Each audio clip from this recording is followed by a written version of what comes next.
The Triangle and the Hook. Part 3. Relationships. The freshest bait in the sea. Everybody swears their bait is different. Not just good, rare. Not just rare, destined. The special relationship is marketed like it was handcrafted by the universe itself, aged perfectly, marinated in chemistry, delivered fresh off the cosmic dock. But fishermen know something. Fish do not bite because the bait is special. They bite because the hook matches the hunger. That oogly-boogly, that pull in the chest, that electricity in the nervous system. It feels mystical. It is predictable. Once the appetite is understood, the lure does not have to be creative. It only has to shimmer in the right way. Same water, same rod, same line tension. Different fish thinking it is a once-in-a-lifetime catch. And here is the uncomfortable truth. The bait in relationships is almost always identity. Validation, rescue, security, status by association, completion myth. I finally found someone who sees me. Translation, someone reflecting the image that needs reinforcement. I have never felt this way before. Translation, the hook fits the wound precisely. Once thinking is conditioned, behavior becomes automatic. Romantic fishermen do not need to force anything. They simply present the mirror. Charm is shimmer. Attention is shimmer. Shared trauma is shimmer. Future talk is shimmer. Scarcity is shimmer. And everybody believes their shimmer is organic. The ego's favorite bait in the sea is the special bond. Not love, specialness. Because specialness separates, and separation keeps the game running. Two people circling each other, calling it destiny, when it is symmetry of unresolved hunger. That is why the cycle repeats. Different face, same dynamic. Different storyline, same hook. The fisherman rarely changes tactics because he does not have to. Human attachment patterns are astonishingly consistent.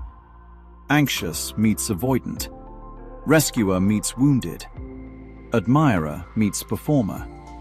Controller meets pleaser. It feels like fate. It is appetite recognition. And appetite recognition is scalable. That is why entire industries are built on it.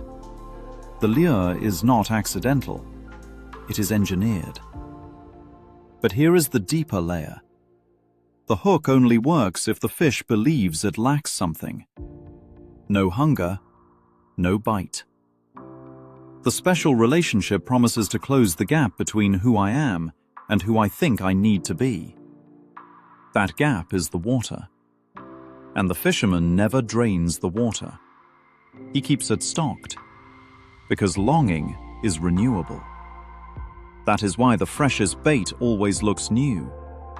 It is not the lure that changes. It is the narrative wrapped around it. New season, new packaging, new vocabulary, same structure. Chemistry becomes compatibility. Compatibility becomes alignment. Alignment becomes soul contract. Language evolves. The hook does not. Now here is the real debate. Is relationship the hook? Or is unconscious identification the hook? Because when two people meet without hunger, without the need to extract identity, something radical happens. The bait dissolves. No performance, no shimmer strategy, no manipulation, no scarcity, just presence. And presence is terrifying to the fisherman. Presence cannot be baited. That is why drama feels more alive than peace. Drama sparkles.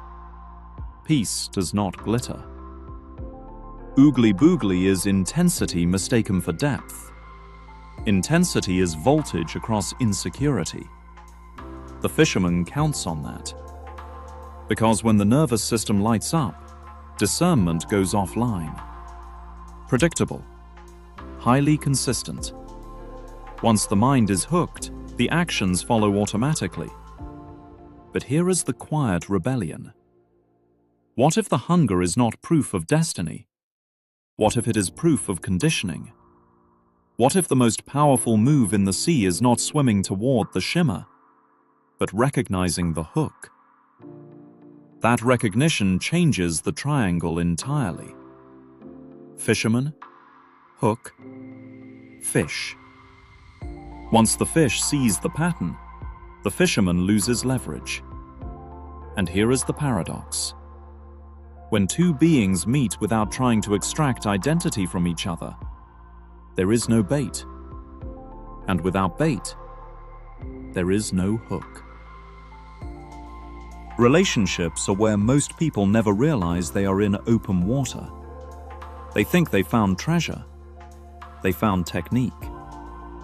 The real question is not, is this the freshest bait in the sea? The real question is, who taught the fish to crave it?